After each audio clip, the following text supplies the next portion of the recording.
Greetings, gang. John Stamos here, the Renaissance Garden Guy, in my hardiness zone, 5B, 6A, Michiana Shores Garden here in the Midwest, on the banks of the lovely, beautiful Lake Michigan.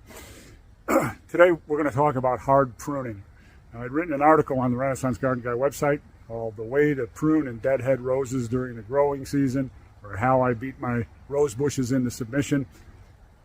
It's right on the Renaissance Garden Guy website, renaissancegardenguy.com. It's a great read, very informative, a lot of illustrative pictures. Today we're going to do a little video. I'll show you how I hard prune, how and when. Now today is March 25th. I typically, as I wrote in my article, I like to hard prune the second half of March here in 5B, 6A. That's a great time to do it because that's the time when the roses start waking up a little bit. Their nutrient and water delivery systems start to wake up and shake off the cobwebs from winter, and they're best equipped to actually start new growth and heal the wound and recover from the trauma that you make when you make the cut, because these are cuts on main canes, on main stems. And at this time, this rose bush is really waking up and starting to snap out of it. It's a good time to do it. They can withstand a few nights of freezing temperatures, but this second half of March is a great time to do it. It's the March 25th, like I said. In another week or so, I'll be feeding my roses for the first time. So I'll show you how I do it, quick video, and I'm going to turn you around and I'll show you how I make my cuts for hard pruning. Okay guys, so what we're going to do is start with this Floribunda. You can see now, I said March 25th. This thing has been through it was a comparatively mild winter here, but winter definitely takes its toll on these bushes.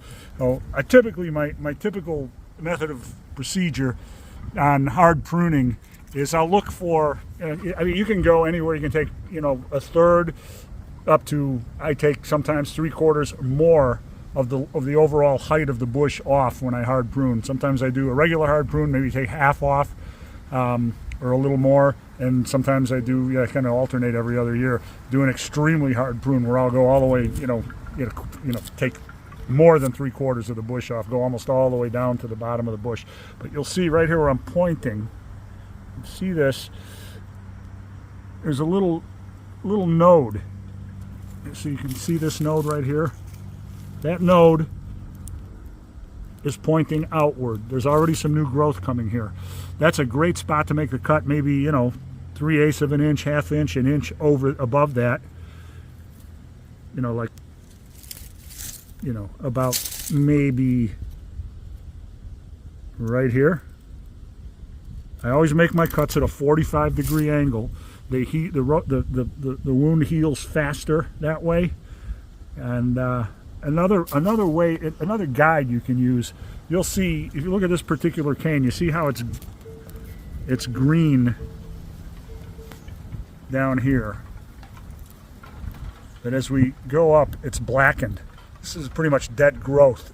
So the rose sort of tells you what a good spot is to do your hard prune.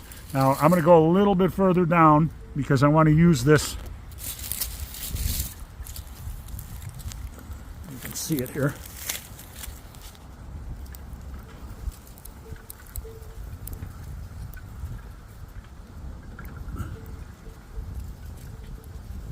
I want to use this node.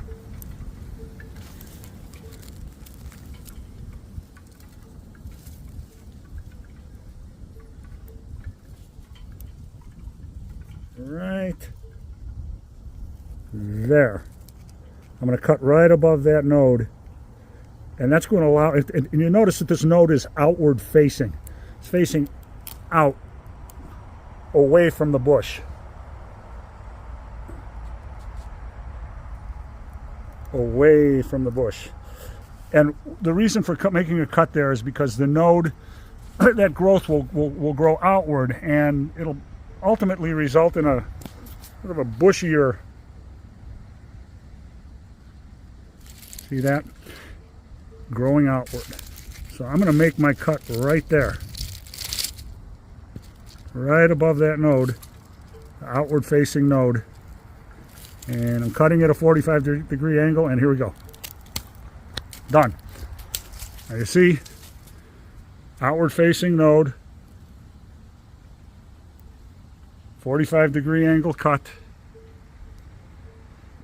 Cut's going to heal. There are more nodes that are facing outward on this particular cane. So as this bush grows, the growth is going to go outward. And that's good for a few reasons. Obviously, aesthetic reasons. It makes the bush, a little fuller and more, more bushy and fuller and wider. And it also allows air circulation within the inside of the bush. That's really, really important too. So that's where I make my cuts. Now again, if there's no evident node, you can follow a dead cane all the way down to where it starts to turn green and make the cut right just into the green section. But here's a node right here, so we'll let that one go. We'll cut right above the node. But that's my hard pruning. Now this bush, by the time I finish, it's going to be cut down, probably 8/10 of the way down to the ground. It's going to be cut really close, and that's a good way to do it. And this makes sure that the rose grows beautifully, floriferously, and tall and wide. Good thing to do. This is a good time to do it. So this is what the hard pruned Floribunda looks like when it's all finished. You can see I've cut this where the outward facing, just above the outward facing nodes. So this bush should really develop beautifully this summer. You get rid of all the dead canes, but easily 8 or 9/10 of the height of the bush has been cut down. But trust me, it looks severe now. But when this thing starts to leaf out and bloom, it's going to look great, and it's going to be healthy. And again, I'm going to be feeding it on the 25th, so probably another week. It'll be getting fed along with its partners here in my rose garden planting feature. And now you've got the methodology that I use to hard prune my rose bushes. So that's it, gang. That's the hard prune action here in the Renaissance Garden Guy garden on March 25th, 2024. Again, hard prune for a few reasons. Obviously for the health of the bush. Get rid of all the dead material. You want to divert all of the rose bush's energy to new growth and just get rid of all that dead stuff. Your cuts are strategic. You're looking to try to make cuts as often as possible just above an outward facing node, and that's really good because it encourages the growth of the bush to go outward. Real easy to get it blooms that way. The blooms display better, and there's good airflow toward the interior of the bush. There's not a bunch of tangled stems, just lumping up inside. So those are the points. That's why I do it. Again, you can read all about it on the Renaissance Garden Guy website, renaissancegardenguy.com, and read the way to prune and deadhead roses during the growing season, or how I beat my rose bushes into submission. It's a good article, lots of good pics, lots of good info. You can print it from your browser. Go to browser, you find your print options and print it if you'd like to. And hope this video is helpful. Remember to subscribe to this YouTube channel, the Renaissance Garden Guy YouTube channel. And please subscribe to the Renaissance Garden Guy website, renaissancegardenguy.com. Hope you enjoyed this video. Hope it was helpful, and we'll catch you all next time. John Stamos, the Renaissance Garden Guy, over and out.